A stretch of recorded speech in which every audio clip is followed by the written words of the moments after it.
There were two young boys named Trevor and Will. They spent most of their summer vacation hanging around town, looking for things to do.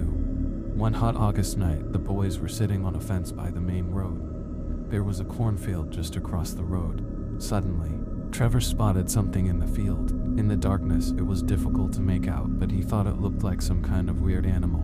He nudged his friend and pointed in the direction of the strange-looking figure. Will said he could see it too.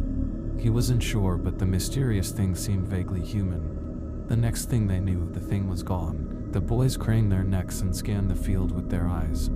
Out of the blackness came the thing. It slowly walked over to the edge of the field before disappearing again. Trevor and Will looked at each other, puzzled. "What was that?" asked Will. "I have no idea," replied Trevor. No sooner had he said that than Trevor felt a clammy hand on his shoulder. He turned around and found himself staring directly into the hideous face of the thing.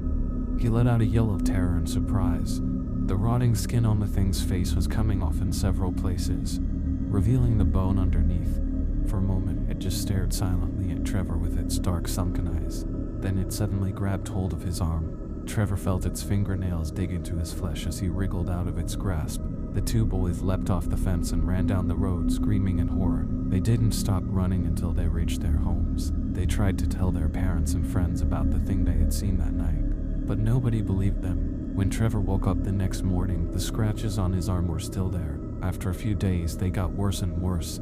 Trevor got sick and his parents took him to see a doctor.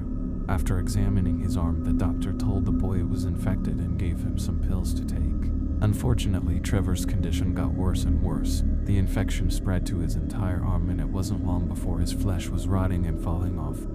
He was taken to hospital, but no matter what the doctors did, no treatment seemed to work. The infection spread throughout his whole body. Trevor was confined to bed and started to waste away. It seemed like he was beyond help, and as the days went by, he steadily grew worse and worse. His anguished parents could only sit at his bedside and cry as they watched their beloved son slowly rotting away before their eyes. On the day that Trevor finally passed away, Will came to the hospital to visit him. When the boy walked into the hospital room and saw Trevor lying in bed, he was horrified. His friend looked exactly like the thing.